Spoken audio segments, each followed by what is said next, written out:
Саламатсыздарбы, парламентаризм сабактары талкуубуздун кезектеги чыгарылышын баштайбыз. Студияда Ибраим Нуракын уулу. Ал эми бүгүнкү темабыз Жогорку Кеңеш Кыргызстандагы ишкерликти колдоодо эмне иш аракеттерди көрүп жатат деген суроонун тегерегинде болмокчу. Студиябыздын коногу депутат Абдувахап Нурбаев.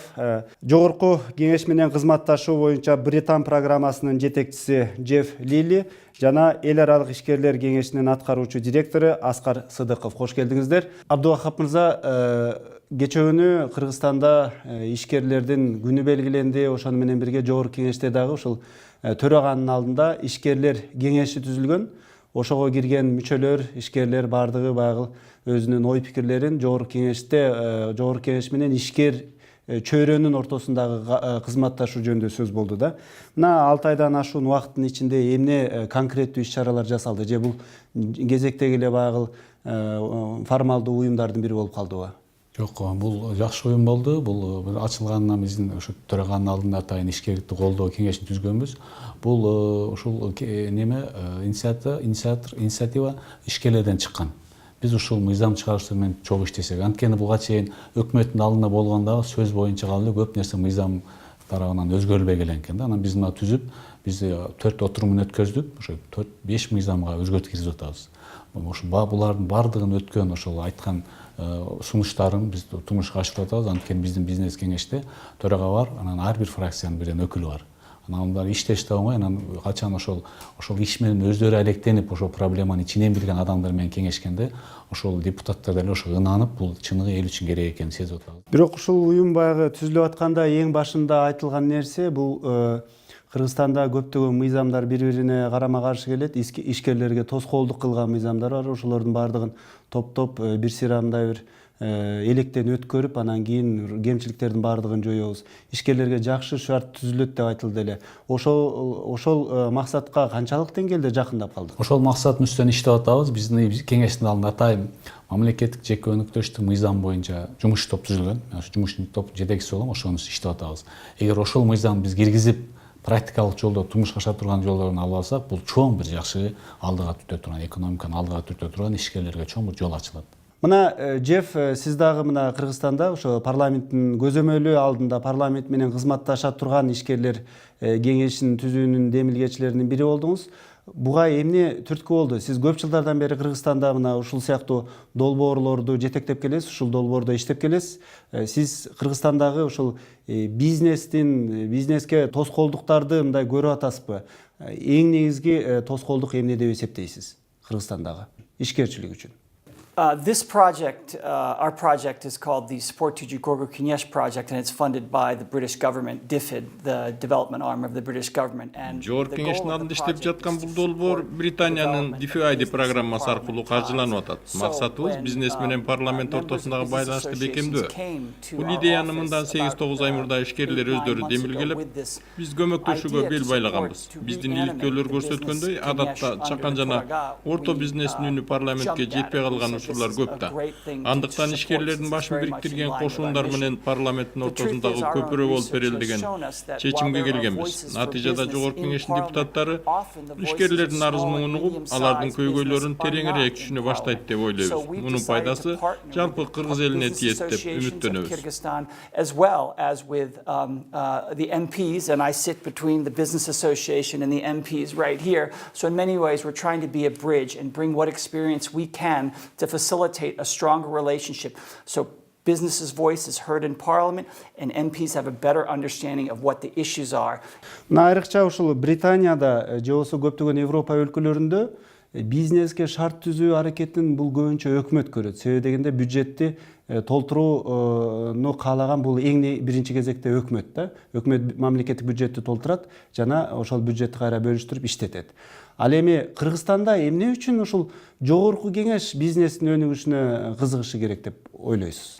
Well, Parliament writes the laws. Parliament writes the laws that govern business, and it's very important that Parliament Дал have a ошол role to өкмөт play in аткара business. турган Government мыйзамдарды then парламент implements кабыл those алат laws. эмеспи? So one of Британияда the things we're мыйзамдардын trying to do аткарышын using көзөмөлдөө British боюнча experience жакшы is to өрнөктөр бар. introduce into the Ишкерлер Kyrgyz мыйзам Parliament чыгаруучуларга better кайрылып, oversight. баланча мыйзам They иштебей call it, жатат же тоскоол болуп post-legislative жатат деп scrutiny. айтууга And when this мүмкүнчүлүк is алса, анда ошол introduced, маселелерди our тезирээк hope is чечүүгө that шарт business түзүлөт. can then go to Parliament and say Өкмөт this жаңы law in өзгөртүүлөр this sector сунуштайт. is not Парламент working so маселенин well. чоо жайын дароо Perhaps you can түшүнүп, look at it, мыйзамдарды propose кабыл алат. Бул changes, жерде vote жогорку on those кеңештин ролу changes, абдан and чоң. then encourage the government to implement the new law in the way it's written. Ал эми мына Аскар мырза сизге суроом.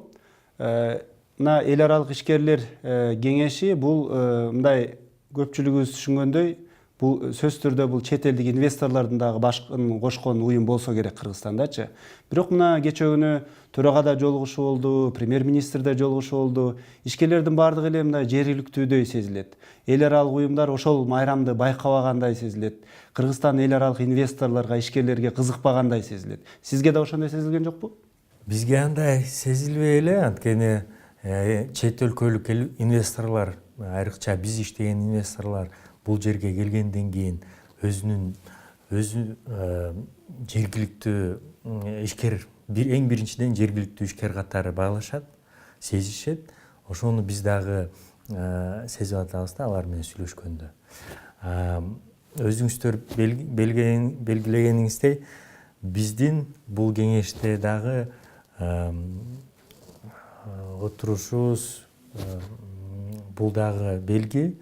Чет өлкөлүк инвесторлор демек бул жерде жогорку кеңеш менен дагы, өкмөт менен дагы бардык бийлик бутактар менен иштешип туруп чогуу маселелерди чечебиз деп жатышат да. Бирок биздин ассоциацияда чет өлкөлүк инвесторлор менен бирге эле жергиликтүү дагы ишкерлер бар. Алар дагы арбын. Бирок туура айтасыздар, акыркы жылдары чет өлкөлүк ишкерлерден азыраак болуп калып атат да. Чет элдик инвесторлордун бул жакка келип иштешине мына Жеф айтып атпайбы? Орто жана кичи бизнести бул жакта колдонуш керек депчи. Бирок ошондой эле эмнеге чет өлкөлүк инвесторлордун мындай келишине көбүрөөк шарттар түзүлбөй жатат? Ага эмнеге тоскоолдук болуп атат сиздин баамыңызда? Абдан туура маселе көтөрдүңүз. Эң биринчиден биздин баамызда фискалдык саясаттын, салык саясаттын туруктуулугу болуп жатат да. Эң биринчиден анткени ишкерлер келгенден кийин алардын дагы 5 жылдык, 10 жылдык пландары бар да. Алар дагы кээде карызга алып акчаны ошону иштетебиз деп, Кыргызстанга салабыз деп, ошол планга жараша иштеп атышканда, бирок өкмөт тарабынан же жогорку кеңеш тарабынан салык жагынан өзгөртүүлөр киргизилгенде, салыктар көтөрүлгөндө же башка мындайча айтканда оюндун эрежелери башкача болуп атканда, аларга да ыңгайсыздык жаратат да. Ошондуктан биз эң биринчиден ошондой туруктуулукту сактайлы деп кайрылып жатабыз да. Жогорку кеңешке дагы, өкмөткө дагы. Ал эми ошол туруктуулук качан орнойт? Мисалы, Кыргызстанда сөзсүз түрдө бир саясий өзгөрүүлөр болгондо жетекчилер өзгөрөт, анын артынан ушул экономикага байланыштуу мыйзамдар дагы өзгөрүп кетип атканы албетте биздин жергиликтүү ошол ата мекендик ишкерлерге гана эмес, чет элдик инвесторлорго дагы тоскоолдук болуп жатса керек. Ушунун чечилиш жолу каякта деп эсептейсиз? Кыргызстанда качан ушул экономика менен саясат ажыратылып, саясатта кандай олку-солку кырдаал болбосун экономика өнүгүү жолуна түшөт? Парламентаризм өнүксө, биз ушул жолго түшөбүз. Анткени парламентаризм баланстарды кармайт коомдо. Азыр мына биз экинчи жолу ушул парламентаризмге экинчи жолу чакырышка депутаттар келип атат. Буюрса, мына азыр ошол ишкерлердин айтканына караганда уже жакшы жылыштар бар, үчүнчүдө да жакшы болот. Анткени мамлекетте авторитаризм эмес, демократия болуп туруп болсо, система орун алат дагы, секин-секин буюрса ошол жакка кетет. Парламентаризм бунун эң негизги ролу ошол болот. Бирок ошол жакшы тарапка кетип атабыз дегенге кандай мисал келтире аласыз? Анткени өкмөт алмашса деле ошо система кала берет да. Негизги баягы неме оорчулук, баягы чече турган чечим парламентте болуш керек.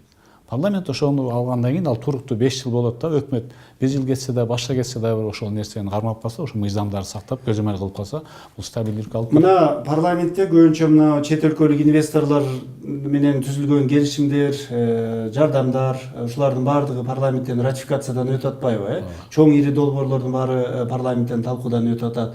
Мунун баардыгы кайра тескерисинче ушул чет өлкөлүк инвесторлорго ошондой эле чет өлкөлүк инвестор менен иштешейин деген өкмөткө, ошондой эле биздин жеке ишкерлерге кошумча тоскоолдук жаратпайбы? Себеби дегенде бул жерде парламент дагы ошол бизнеске кийлигишип, мындай бир кандайдыр бир чоң бюрократиялык тоскоолдук жараткандай сезилбейби? Жок, бул жерде парламент ошо мамлекеттин өзүнүн грант менен келген кредиттерге, гранттарга гана уруксат берет парламент, ратификация кылып берет.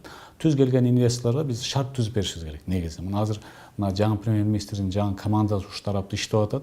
Бир жакшы команда, күчтүү, прогрессивдүү ойлонгон, сыртта окуган балдар келип атат. Мен ойлойм, жакында эле уже буюрса жакшы жылыштар болот. Айрыкча мына Кыргызстандын жетекчилиги, бийликтеги партиянын лидерлери көбүнчө мына Кыргызстанга 2017-18 жылдары жакындан бери мына Таза коом деген программанын жарыяланышы менен кийинки багы 15-20 жылдын ичинде ушул бизнес үчүн бир бейиш түзөбүз дегендей бир максат койду да. Сиз мына Жеф мырза көп жылдардан бери ошо Кыргызстанда туруп, ушул Кыргызстандагы бизнестин өнүгүшүн байкаган адам, эксперт катары кандай деп ойлойсуз? Ишенүүгө болобу? Кыргызстанда кандайдыр бир өнүгүүгө жол ачылып, чынында эле бизнеске бир бейиштей шарт түзүлүшү мүмкүнбү? Ошого шарттар барбы? We're very interested in the Tazakon project from the point of view of a British finance project. Британиянын эл аралык өнүктүрүү программасы Таза коом долбооруна кызыгат. IT технологиясын өнүктүрүүгө ага жакшы шарт түзүүчү мыйзамдарды иштеп чыгуу аракеттерин каржылашы мүмкүн. Биз буга чейин сүт азыктарын, жашылча жемиштерди кайра иштетүү, текстил жана мал чарбачылык, эт өндүрүү тармагына көбүрөөк көңүл бурганбыз. Эми буга IT технологиясын дагы кошсо болот. Айрым компаниялар компьютердик технология боюнча адистерди даярдыктан өткөрүү сунушу менен кайрылып жатышат. Мунун бардыгы сиз айткан маселени чечүүгө түрткү болот деп ишенип турабыз. So this is something that we're looking at very seriously and hope that we can support. Эми Кыргызстанда мисалы ошол IT технологиясын колдоо, ошол тарабынан бир кандайдыр бир секирик жасоого мүмкүнчүлүгү барбы? Себеби дегенде көпчүлүк өлкөлөр, айрыкча Азия өлкөлөрү бул боюнча алдыга кетпеди. Эми алардын артынан ээрчип барып ошолорго бир атаандаштык түзүүгө Кыргызстандын мүмкүнчүлүгү жетеби?Ошол эле билим берүүсүнүн, ошондой эле ишкер чөйрөнүн даярдыгы боюнча. Мына бизде Азиз Абакиров деген жигитибиз IT технологияда IT академия ачты. Бишкекте балдарды окутуп атат, азыр Ошко филиалын ачып атат. Ошол жигит азыр мына өкмөт дагы өзлөрү сүйлөшүп, өкмөт экономика министрлиги бардык областтарга ачууга жардам берип атат. 2030-жылы Кыргызстанда 30 000 IT даярдайбыз деп. Анткени бул биз айтып атпайбыз, конкуренцияга туруштук бере алабы деп. Анткени бизде айлык акы салыштырмалуу арзан. Булар былтыркы жылы иштешип, мен сурадым, алган заказдары Япония, Европа, Америкадан келипти, негизи заказдары. Бул жерде отуруп эң негизгиси балдар англис тилин билиш керек, ошону билишке даярдап атат. Мен ойлойм, бизде ошондой аягындай балдарыбыз, потенциал балдар бар. Эгер мамлекет экономика министрлиги жардам берсе, ушул нерсени өнүктүрө алабыз да. Кыргызстанда мына ишкерлер күнү белгилегенде абдан көптөгөн уюмдар ишкерлерге байланыштуу бар экенин көрүп калдык да. Чакан ишкерлердики да бар экен, жаш ишкерлердин ассоциациясы бар экен, дагы көптөгөн ушундай бизнес клубтар бар экен да. Ал эми сиздердин уюм эмне менен алектенет? Эл аралык ишкерлер кеңеши эл аралык жана жергиликтүү ишкерлерди бириктирип туруп, алардын көйгөйлөрүн, маселелерин угуп, ошондо эң биринчиден инвесторлорго карата ыңгайлуу чөйрөнү, ыңгайлуу мыйзамдарды алдыга жылдырып туруп, ыңгайсыз мыйзамдарды жылдыртпаш үчүн аракеттерди көрүп атабыз да. Анын үчүн жогорку кеңеш менен, өкмөт менен, башка мамлекеттик органдар менен тыгыз байланышып туруп, кызматташып туруп, ошондой ыңгайлуу ишкердик чөйрөнү жаратканга аракет кылабыз да. Ошондой эле инвесторлорду сырттан алып келүүгө дагы аракет кылабыз. Бул бир. Экинчиден биз ар кандай иш-чараларды уюштуруп туруп, ишкерлерди бири-бири менен дагы кызматташууга өбөлгө түзөбүз да. Алар дагы таанышып, өнөктөштөрдү таап, клиенттерди тапканга. Ошондой эле мына Кыргызстанда чет өлкөлүк инвесторлор менен, ишкерлер менен, компаниялар менен иштөөдө бир укуктук жактан дагы карама-каршылыктар бар да. Мисалы, Кыргызстандын өкмөтү же болбосо соттору ошол жергиликтүү ишкердин же болбосо жергиликтүү тараптын баягы укугун көбүрөөк колдоп ошондой сот чечимдерин чыгарып берип коюшу мүмкүн. Анан көпчүлүк учурда ошол чет өлкөлүк инвесторлор, чет өлкөлүк компаниялар бул эл аралык арбитраждык сотторго кайрылып ошондой бир чет өлкөдө ошол экономикалык маселелерди чечүү, соттук жол менен чечүү маселеси да бар да. Сиздер ушундай учурда кайсы тарапты колдойсуздар? Абдан туура маселе. Тилекке каршы акыркы жылдары көптөгөн арбитраждык териштирүүлөргө учурадык да. Бирок акыркы жылдары алар дагы азайып жүрөт. Кайсы тарапты колдойбуз? Бул жерде дагы белгисиз. Анткени ар бир териштирүүдө өздөрүнүн документтери, өздөрүнүн мындай детальдары бар. Аларды изилдеп туруп анан айтсак болот да. Бирок дүйнөлүк практикада 80%-дан өдө, жаңылбасам 80 же 90%-дан өдө ошол териштирүүлөрдүн, арбитраждык териштирүүлөрдүн санынан 90%-дан өдө инвестордун тарабына чечилет экен да. Демек, көбүнчө учурларда инвестордор, ишкерлердин укуктары бузулуп туруп, мамлекеттин мындай туура эмес кыймыл аракеттери Бул эми дүйнөдө, ал эми Кыргызстанда кандай ошол көрсөтүш? Кыргызстанда дагы байкап турсаңыз, көп арбитраждар ишкерлердин тарабына чечилген. Бирок Кыргызстандын жакшы жери көп учурларда өкмөт менен инвестор бир келишимге келип туруп, мына акыркы үлгү, акыркы мисалы Кумтөр менен. Кумтөр арбитраждык доосун келтирип туруп, эметсе башталса, ошондо өкмөт сүйлөшүүлөрдү жүргүзүп туруп, аягында бир келишимге келишти. Азыр ошол арбитраждык териштирүү кайра кайтарылат дагы болбойт экен.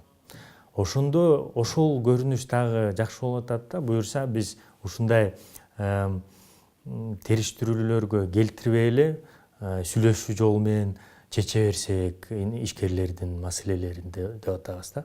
Жогорку кеңештин алдындагы ишкерлер кеңешине кирбей калган ишкерлер да бар да. Аларга үнү жетпей, бирок ичинде көптөгөн маселелери бар. Кыргызстанда майда чакан ишкерлер көп да. Көпчүлүк учурда ушул сыяктуу топтор, уюмдар, ишкердиктин кызыкчылыгын коргогон тараптардын баардыгы эмнегедир ушул ири шаарлардын эле деңгээлинде болуп калат да. Мисалы Бишкек же болбосо Ош. Ал эми башка айылдардын, алыскы региондордогу жашап аткан майда чакан ишкерлердин укугун ким коргойт? Алар мисалы кандайдыр бир укугу бузулуп атса же болбосо мыйзамдык жактан алардын жумушуна тоскоолдук болуп атса эмне кылыш керек? Биз бул маселе бизде да козголгон, бирок бизде ошол эле Кыргызстан ишкерлер союзунун баардык областта филиалдары бар экен.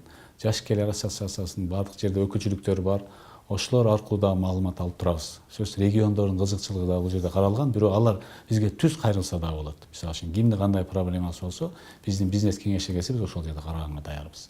Биз да бунун үстүнөн иштеп атабыз. Анткени негизи региондорду өнүкмөй сайын мамлекет өнүгүш кыйын, региондорго сөз басым жасаш керек. Бирок биз сөзсүз эле бул жерде ошол мисалы үчүн кандайдыр бир бизнес уюм ошо бир инициатива менен чыккандан кийин алардын өзүнө кызыкчы эмес, көп жерде жалпы Кыргызстанга тиешелүү болгон маселелер көтөрүлөт. Анан баарына сөз.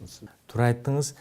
Бул кеңештин ичинде, алкагында биздин эң башкы маселелердин бири биз сот системасы боюнча иштейли деп атканбыз да. Анткени өкмөт менен сот системасы боюнча иштей албайбыз, өкмөт кийлигише албайт сот системасына. Бирок жогорку кеңеш менен жакшынакай болуп иштеше алабыз да, сот системасын реформалоого. Анткени ишкер менен кандай маселе болбосун, мамлекеттик органдар барып туруп сотко кайрылгыла дейт да. Ошондо гана маселелер башталат да. Британияда же болбосо башка өлкөлөрдө дагы ушундай парламенттин алдында ишкерлер кеңеши түзүп, ошол мыйзамдарды ишкерлердин мындай жакшы шарт түзүп берүүгө багытталган ошол ийгиликтүү долбоорлор же болбосо иш аракеттер болду беле? In other Western countries, it's very natural for business to have. Батыш өлкөлөрүндө парламент менен бизнестин ортосундагы байланыш бул адаттагы көрүнүш. Мен өзүм АКШдан болом. Ал жерде мисалы бизнестин кызыкчылыктарын түрткөн лобби аябай күчтүү. Айрым тармактарда лобби өтө эле ашыкча дегендер да болот. Кыргызстанда парламенттик демократия эми гана телчигип келе жатат. Төраганын алдындагы бизнес кеңеш бул башталышы гана. Where the networks and the communication channels are just getting started. Эми ушул ишкерлер кеңеши мындай мына 6 айдан ашуун ишин жүргүзүп атат. Кандайдыр бир ишкерлердин уюмун өзүн мындай бириктире алды, топтой алды, бир максаттарын аныктады дейли. Эми бул топтун мындай келечек планы, стратегиясы кандай? Качан мисалы Кыргызстан кур дегенде бир толук деңгээлде ошо ишкерлерге жакшы шарт түзүлгөн мамлекет боло алат? Кайсыл убакытта? Бул ушул кадам башталды. Эми аны үчүн мамлекет өзү кичинериш керек дагы. Болгон нерсени өзү кичинерип туруп, ошол бизнеске бериш керек да, жеке секторго. Децентрализация, дебюрократия кылыш керек, дебюрократизация. Буга бирок ошо ишкерлер өзү дагы өздөрүнүн талаптарын катуураак талап кылып, өздөрү да катуу туруш керек. Анткени биз парламентаризмге кетип атабыз. Бардык электорат менен иштейт. Элден элге чыгат, ошондо ишкерлер катуу талап кылып, ошол иштеп аткан, ошол партияларга ошого добуш берип, алардын өздөрүнүн көтөргөн ошо инициативаларына жардам берген, ошо менен түшүнгөн адамдар шайлаш керек. Ушуга кетип атабыз. Мен ойлойм, келечекте заман ордунда турбайт экен. Кээ бир жакшы мыйзамдар да барган сайын өзгөрөт экен, азыр глобализация алкаганда. Ошон үчүн бул бизнес кеңешке дагы бизде ошол Аскар мырзага окшогон, Жумбур эл мырзалар жакшы иштеп атат. Буга келечек түшүнгөн, азыр өнүккөн мамлекеттерин карап, биз болгон мыйзамдарды жаңылап турушубуз керек. Анткени коом ордунда турбайт экен, алдыга жылап өнүгүп атат. Маегибиздин соңунда бардыңыздар, эгер кыскача оюңуздарды айта кетсеңиздер, ишкерчилик деген Кыргызстан үчүн эмне? Мисалы, буга чейин Кыргызстандын эгемендүүлүк тарыхында бул мамлекеттик бюджетти толтурган эң чоң ишкана бул кум-төр болгон. Андан сырткары мына мигранттардан келген акча болуп атат бул элди байыткан. Андан башка дагы Кыргызстандын эмнеси бар? Кайсыл тармагына Кыргызстан үмүт артып, ушул тармагыбыз менен биз байый алабыз, өнүгө алабыз деп эл мындай ишенсе болот. Сиз айткандай, бизде Кыргызстанда ошол баягы жаратылыш ресурстар аз болгон менен, бирок бизде келечек билимдүү элибиз бар. Эгер биз элдердин билим деңгээлин көтөрүп алсак, биз Орто Азия мамлекетинде эң алдыга турган ишкерчилик менен биз ошол Орто Азия мамлекетине кызмат көрсөтүү жолу менен өнүгүп кете алабыз. Буга биздин толук шарттар бар. Биздин ошол эле айтишниктер чыгып атат, буюрса биздин акылдуу балдарыбыз сырттан дүйнөдөгү эң топ 100 университет катарында окуп келип атат. Бизде сөз алда келечек бар. Ушу негизи бара турган жол ишкерлик менен. Мамлекет гана өзүнүн ордун билип, өзүнүн ролун кичинертип, мүмкүн болсо ишкерликке көбүрөөк функцияны бериш керек, тоскоол кылбаш керек, шарт түзүп бериш керек. Биздин ошол мамлекет көтөрө турган жигиттерибиз толтура. Мен ойлойм, бизде буюрса келечекте ошо ишкерлерибиз менен мамлекет өнүгүп алдыга жылат. Our project is looking at the poverty rate in Kyrgyzstan, which is about 32%. And we are working in sectors Биздин where the poor багымыбызда and poor, Кыргызстан as I Евразия told you, экономикалык tourism, союзуна textiles, кошулуу менен fruits and сүт, эт vegetables, dairy азыктарына, and жашылча livestock. жемиштерине чоң ырыныкта чаалды. Our sense is that, Кыргызстан органикалык with Kyrgyzstan азыктардын joining the экологиялык Eurasian таза Economic продуктлардын Union, өлкөсү new боло алат. export markets have opened up for fruits and vegetables, for livestock, for textiles. Биз 12-жылында визасыз режимди киргизгенден кийин канча эсе туристтердин көбүрөөк туристтер келе баштады. Электрондук виза келет жакында. Туура айтасыз, электрондук виза келет, бул дагы жакшы нерсе. Ага бизде көп деле акча кетпейт экен өкмөт тарабынан, мисалы визасыз режимге, электрондук визага, бирок канча туристтерди алып келе алабыз. Көптөгөн көрсөтө турган жерлерибиз бар. Туристтер дагы келгенден кийин кайра келебиз деп жатышат. Кышкы жайкы туризмден сырткары кышкы туризмге, жанагы тоого чыга турган кышкы туризмге, жана башка жада калса дин туризми, медициналык туризми дейбиз. Ошол эле Корея медициналык туризми боюнча канча адамдарды өзүнө тартып атат. Биз дагы Орто Азиянын медициналык туризми жана башка жактарынан дагы борбору болуп калганга толук мүмкүнчүлүгүбүз бар да. Экинчиден, кызматтарды алсак, финансы кызматтары. Бизде банк сектору аябагандай өнүккөн, салыштырмалуу, биздин экономикабызга салыштырмалуу жана биздин кошуналарыбызга салыштырмалуу.